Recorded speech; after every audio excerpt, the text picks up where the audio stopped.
Thank you, Judge. All right, he did gave us the thumbs up signal.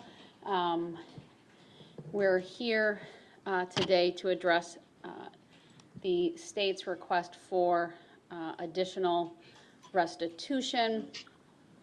That letter was filed back on November 30th of 2022.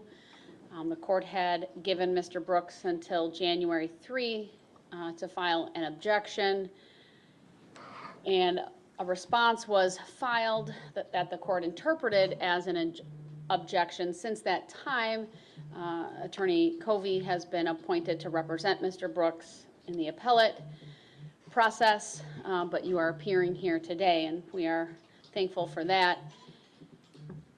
And so the matter was put on. Obviously, it's outside some of the time limits, but I would note the original request was made timely, and frankly, it was due to the court's calendar. Originally, I had been scheduled to be in a 5-week trial starting February 13th. And then that was delayed by 2 weeks, and ultimately that trial was adjourned. And so that was the reason for the hearing being scheduled on today's date. So for now, I don't anticipate your client having to talk. I can just hear background, so I'm just going to mute it, and if we need to talk to him, we'll unmute. There'll be a 30-second delay unless he has the device there, but to unmute. But in any event, I think I've accurately stated kind of the timing of the requests. As I understand, the additional paperwork that was filed as recently as April 12th, and I trust you've seen that, Attorney Covey? Judge, yes, I did see, I think you're talking about document 566? Yes. I have that right in my hand. All right, and so does the state have a grand total for additional restitution the state is seeking? So to be clear, Your Honor, on the document, is that the one that's titled, well, the first thing is crime victim compensation? Okay, thank you. Yes, I just couldn't tell if that, I didn't do the math, if that's. Yes, I wanted to be clear on that. So at the bottom it notes you've already ordered sum of 124,220.65 to crime victim compensation. Yes. The grand total that's listed at the top of 134,466.85 encompasses that 124. So this is not in addition to, okay? So our request for crime victim compensation is 134,466.85. For Wilbur and Associates or Hartford Insurance, total request is $108,164.61. Optum Subrogation, $118,805.62. Progressive Insurance, $10,000 for victim GGG, and Progressive Insurance, $104,662.64 for victim Q. All right, and I believe your letter of November 29 indicates the additional amounts that you're seeking. And then this document really totals things up. Yes, it does. And at the bottom, already ordered the EMC insurance for Waukesha School District. That was already ordered, and there's no update to that number, so that number can remain as fixed.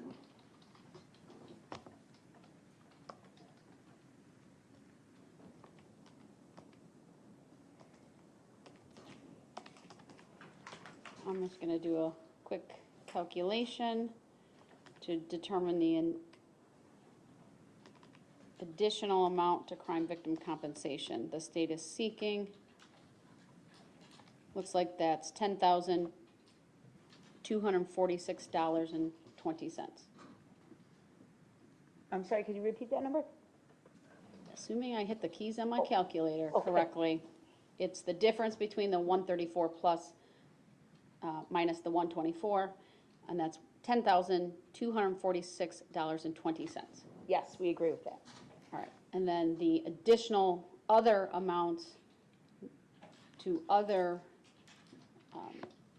individuals, namely insurance companies, are really those four amounts that are listed in the, near the bottom of this document to Hartford Insurance, the Optum, and Progressive for two different victims. Yes, correct. All right, is that your understanding of what was being requested, Attorney Covey? Judge, it clarifies things. I had thought that the state was asking for an additional, the full 134,466.85 in addition to the 124. So my number, original number, I thought was just north of 476,000, but it seems like it's closer to about 350,000, give or take. I'm using round numbers because I don't have a calculator with me. Understood. It's my understanding from the document that you filed on behalf of Mr. Brooks that Mr. Brooks is not contesting the loss that was suffered, but rather his ability to pay. Judge, that is correct. I'm not asking for, at least for anything to date, anybody to present extra documentation as to the accuracy of these numbers. It's just on his earning ability and lack of funds. And was that the state's understanding as well? Yes. I know in the filing from Attorney Covey, I don't recall if it was the letter or the actual motion to deny, there's a claim that Mr. Brooks is indigent based upon his incarceration. Is the state going to take any issue with that? We're agreeing to that fact, Your Honor. We've reached a stipulation with Attorney Covey that recognizes Mr. Brooks, to our knowledge, is indigent at this time and that his future earning capacity would be limited to prison wages. And that's an agreeable stipulation to the defense? Judge, we reached that agreement yesterday. Absolutely, I suggested it. I don't want to be presumptuous, but I know the last time the court addressed restitution, the state was requesting really an order related to an escrow account. Should there be future payouts or earnings by Mr. Brooks, will you be making the same request? Yes, and I noted that is in the original judgment of conviction that was filed by the court on November 17th of 2022. You had made that order and that finding at the time of sentencing, and you had also indicated restitution costs and surcharges and fees to be collected from prison monies pursuant to statutory authority. And so we're going to ask both of those orders remain in place. Will your client have any objection to that? If there's additional restitution, I don't object to the escrow account. That would be for monies paid to Mr. Brooks, not a restitution, not an escrow account beyond that. Under 949-165. I'm sorry, counsel, if I may, just for 1 second. Oh, yeah. I get it now. Okay, thank you so much. Judge, counsel explained to me briefly what she was getting at. I don't have any objection to that. All right. Then it seems to me there's really just some legal arguments as to whether I should order the additional restitution. Yes, Judge. The stipulation then would put us in a position where Mr. Brooks does not need to testify. That's my understanding, and that would be how I would proceed. Anyone see that any differently? Attorney Opper? We do not. Judge, that was the reason why I suggested the stipulation. All right, thank you. Then, since it is the state's request for additional restitution, I'll hear from the state. Thank you, Judge. Your Honor, we are asking this court to order restitution in the full amount as proposed in the document we filed yesterday. I think you said it was 566. Yes, I'll hear. Thank you. I'm sorry. I just don't know the document number. Yes, it is document number 566. Judge, we certainly understand ability to pay as one of the factors that the court is to consider here, but we'd like to highlight a couple of things. First of all, one of the goals of restitution is to rehabilitate the defendant. We think that is an important goal in this case, noting the damage that was inflicted by this defendant to multiple victims. We would note that most of the monies or at least a majority of the monies came from the Crime Victim Compensation Fund, which really is funded by taxpayers. It's a state fund, and that I'm glad to see on this list there's no individual victims. That the desire for the public to have those monies repaid to the CVC if appropriate. As far as the insurance companies, the same, Your Honor. While I understand they operate as a for-profit business, these were substantial expenses that they had to cover for their insured, for their clients, and a direct result of the defendant's conduct and the significant injuries that several of these victims suffered as a result of Mr. Brooks' behavior. So we do believe that it's both fair and appropriate for the court to order the whole amount, notwithstanding that limitation. You know, the reality is that perhaps this will never be achieved by Mr. Brooks in his lifetime on prison wages, but it would serve a rehabilitative purpose, because should he ever receive employment within the prison system and a wage, albeit minimum, it would be a reminder to him and aid in his rehabilitation that for whatever monies he earns in the prison, a portion of it does go back to the Crime Victim Compensation Fund. And the other thing is, Your Honor, of course, we don't know if an escrow account would ever be needed under 949.165, but I think we can make a reasonable observation here that there is potential for Mr. Brooks to obtain money in the form of payment to sell his story, to engage in a book deal or a movie offer or whatever it is. We know that this case garnered international attention. It's not beyond the realm of possibility that someone may at some point offer him some funds or some sum of money to share his perspective on this case. And so I would hate for this court to, you know, set $100,000 today and then tomorrow he gets a $500,000 book deal. That would be offensive, I think, and go beyond the scope and the purpose of restitution. So for that reason, Your Honor, even noting his current limited ability to pay, we feel it's appropriate that you order the full amount as requested. Thank you. Before I turn to the defense, I don't want to make any assumptions, but it's my recollection, probably during the sentencing, maybe even during some of the witnesses, or even during maybe discussion related to jury selection, obviously the community had set up a fund for victims to seek reimbursement.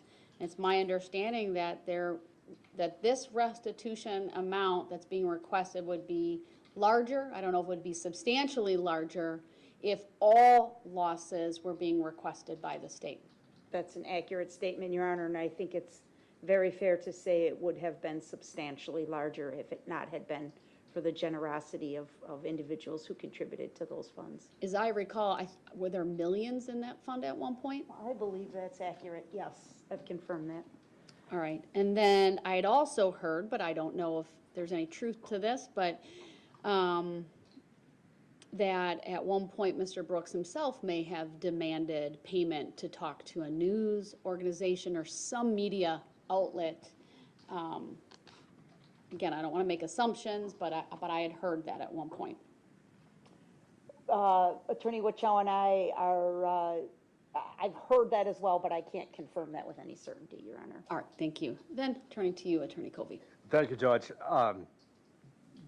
Although I'm relatively new to the case, I can state just from my review of the file so far, I haven't heard anything at all about anybody offering any kind of book deal or any kind of sums of money in any way, shape, or form to Mr. Brooks. I think it's the odds of Hollywood knocking down his door to give him lots of money for his life story, I think given the totality of the circumstances of this case, I just think are so minuscule that I don't think that argument should be given much weight. I also couldn't imagine any of the media whether it's a YouTube blogger or the people that are next door to this courtroom, offering Mr. Brooks any money for some kind of exclusive interview. I cannot foresee the future with 1,000% certainty, but I think the odds of that, again, are just exceptionally low. I appreciate the fact, Judge, that the state's stipulating that he's indigent. I think counsel mentioned minimum, and I just want to make sure that the court recognizes that we're not talking minimum wage as a legal $17, $18, $19 an hour for prison work. If he's offered work in any of the facilities that he's going to be serving time in, at best he'll be getting perhaps a few dimes an hour for janitorial work or cleaning up the kitchen. The type of wages that are earned by inmates in our correctional system, they're not used to save up lots of money. They're used to sometimes save up to buy a bag of Doritos or some deodorant or toiletries. That's essentially his earning capacity. If they let him work, perhaps $1 or $2 a day if he works the entire day. So that's the reality of what he's facing. Judge, counsel touched on this, and I appreciate her argument. Frankly, whether you order $50,000 or $500,000 or $5 million, it's very unlikely that Mr. Brooks will be able to pay even the smallest fraction of that. But this hearing still matters. This is not just a moot point or a moot exercise, because you do have the duty, Judge, to balance 5 sometimes competing factors as listed in Wisconsin Statute 973.2013. I mentioned it in my motion, and then, of course, the 5th factor was I sent a letter to the court about that yesterday. The 5 factors are the amount of loss suffered by any victim as a result of the crime considered at sentencing. 2, financial resources of the defendant. 3, the present and future earning ability of the defendant. 4, the needs and earning ability of the defendant's dependents. And 5, any other factor which the court deems appropriate. Judge, I'll go just a little bit out of order. On subsection 4 regarding Mr. Brooks' dependents, recognizing that he's currently serving multiple life sentences consecutive, realistically, he's not going to be able to support his dependents anyways. And so that factor isn't really on point for this hearing. On the first criteria, the amount of loss suffered from the victims, I'm not surprised that the totality could be in the millions of dollars. I'm sure it's an absolutely enormous amount. And you have that discretion to give that factor great weight. I concede that. But I also hope that you consider the next 2 factors as well, and they kind of go together. His earning ability and his current financial resources. I hope that gets great weight as well. She's had significant financial problems even before this case. I believe he qualified for a public defender from day one. If he were to testify, he would testify that he had no savings, no assets. He doesn't have any kind of inheritance coming down his way. Nobody owes him any kind of money. I don't think anybody would dispute those facts. If you add on another $500,000 or $350,000 to what he's already been ordered to pay, which is in excess of $171,000, then you are sending a message that the 2 factors, his poverty, his earnings abilities, just don't matter. And I hope that they should be considered. Finally, Judge, subsection number 5 is the catch-all section, where you can consider any other factors which the court deems appropriate. I'm not sure if the amount of restitution in document 566 is the sum total of what might be requested in future restitution hearings. The law, there is case law that states that a request could be made well past the 90 days after the sentencing hearing. We could object to it, but a lot of courts have upheld those. And I believe just for the sake of judicial efficiency, since he cannot pay anyways, since he really couldn't raise more than a couple of dollars a month anyways, is it worth the court system's resources, our time, the court's time, the community's time, to have potential extra restitution hearings when the ability for him to pay anything is going to be minimal or nil. And Judge, I guess one last thing. I would respectfully disagree that this is about rehabilitation. Given the length of Mr. Brooks' sentence, I think this is just more additional punishment, adding extra zeros to the judgment of conviction for money that he owes. I recognize the gravity of the harm, and I mean no disrespect to anybody who suffered any injuries or the medical bills from this case. But given the totality of the circumstances, his multiple life sentences, I just don't think it makes sense to add on any additional restitution. It's just more paperwork, potentially extra hearings for no really just purpose except to add extra numbers on the judgment of conviction. I'm happy to answer any questions you might have, Judge, and thank you. All right, thank you. First of all, I do want to thank the parties again for the stipulation. I think that certainly has made this hearing one that is running quite smoothly, but also kept victims from having to testify again regarding the loss that they suffered, and even frankly, the representatives from crime victim compensation or the insurance companies related to this. I also appreciate the stipulation from the state regarding the indigency. I think that's a testament to both counsel here and their willingness to, look at this objectively and what the purpose of this hearing and what the court needs to do. It is true that the court does need to consider the statutory criteria in 973.20. That's been referenced by Attorney Covey, both orally here in court today and in his motion to deny restitution. There are 5 criteria, really, when you look at the statute: the amount of loss suffered by any victim as a result of a crime considered at sentencing, the financial resources of the defendant, the present and future earning ability of the defendant, the needs and earning ability of the defendant's dependents, and any other factors the court deems appropriate, really what we would call the catch-all. Obviously, this concerns a case where Mr. Brooks was convicted of dozens and dozens of crimes based upon conduct stemming from him driving an SUV through the Waukesha Christmas parade. There were 73 named victims, one of whom was the victim of the domestic abuse-related convictions, and then, of course, the 6 individuals who perished as a result of his conduct and the 68 others who were injured.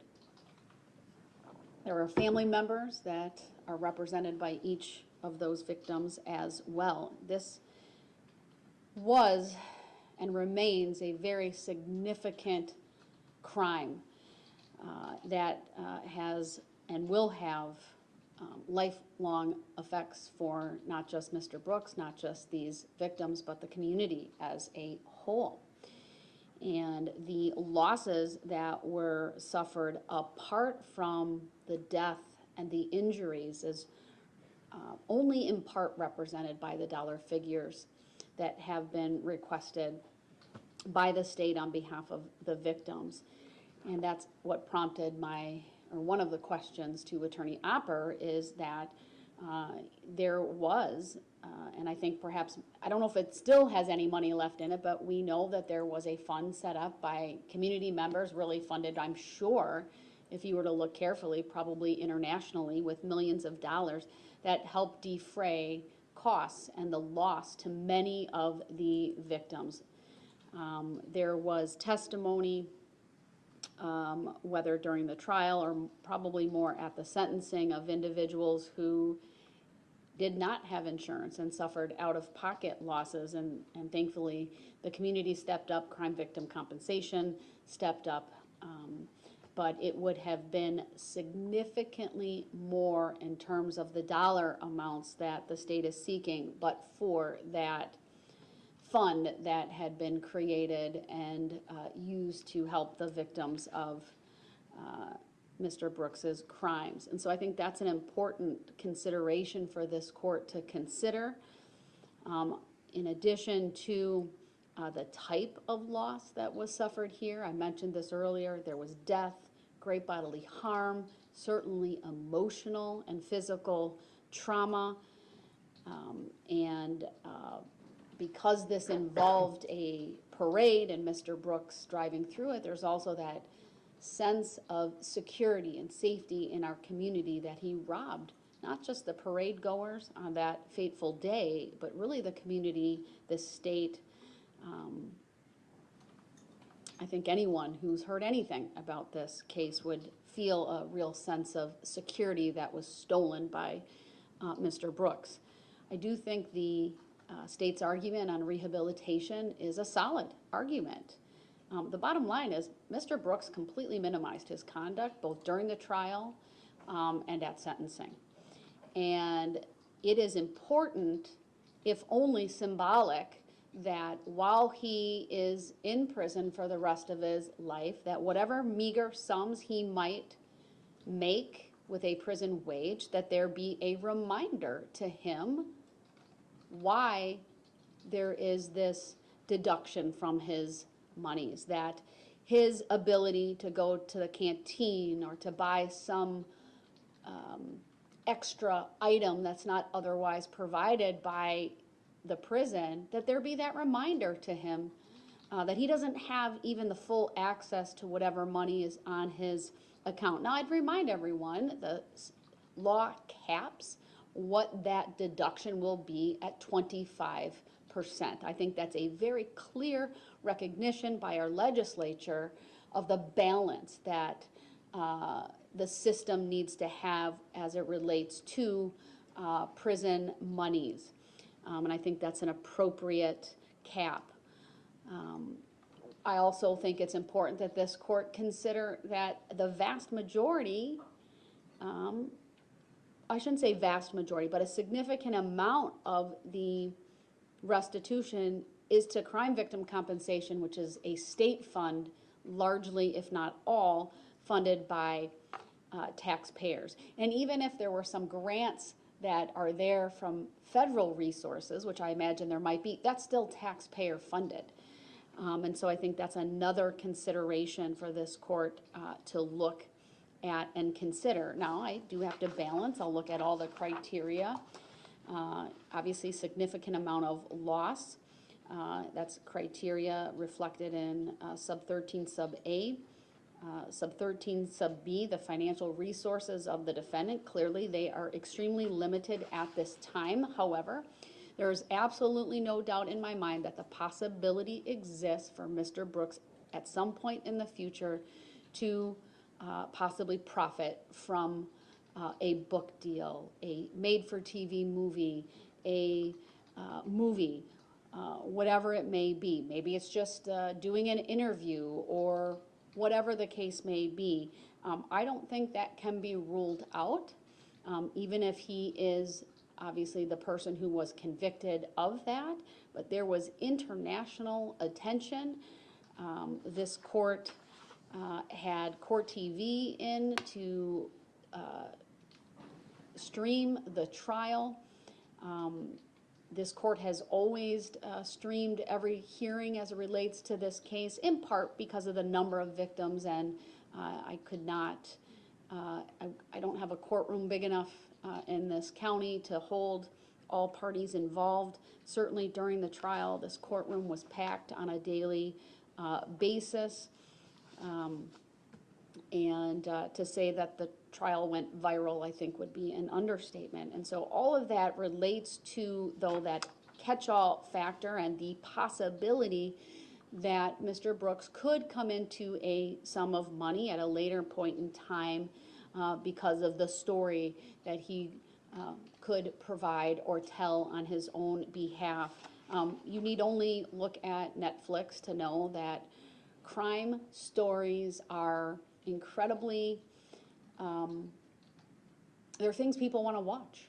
People find them interesting. People want to know the why. They want to know the how. And it's certainly not just this case, but we've seen it, and not that that's been on Netflix or anything, but other cases have captured the attention. So I don't think it's beyond the, it's not an impossibility, let's say. It's, I think, a very real possibility that someone might produce something someday for more of a commercial or theatrical type purpose, even if it's a true crime type situation. And that it's possible that Mr. Brooks could profit from that. And that certainly is why, at the time of sentencing, the court addressed the request by the state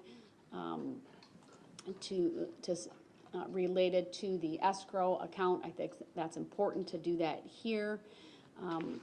And so when I balance all of these things, when I consider the significant amount of the loss, the court's desire to hold Mr. Brooks accountable, and even if it's a small reminder with his prison monies, that does serve a very important rehabilitative role, because even though he's serving successive life sentences, we all hope that one day he truly is able to accept full responsibility for what he has done, not minimize his conduct, and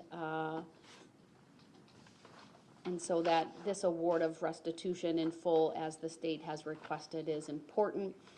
And I will grant the additional amounts, as I indicated earlier. It's $10,246.20 to crime victim compensation. That total then to them for the judgment of conviction is $134,466.85. Then to Wilbur and Associates, which is Hartford Insurance, $108,000, $164.61. Optum Subrogation, $118,805.62. And then Progressive Insurance for victim GGG, $10,000, and Progressive Insurance for victim Q, $104,662.64. That is, of course, on top of what the court had already ordered to EMC Insurance of $47,193.29.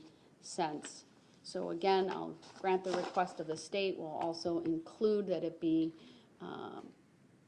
payable out of any prison monies per state statute, and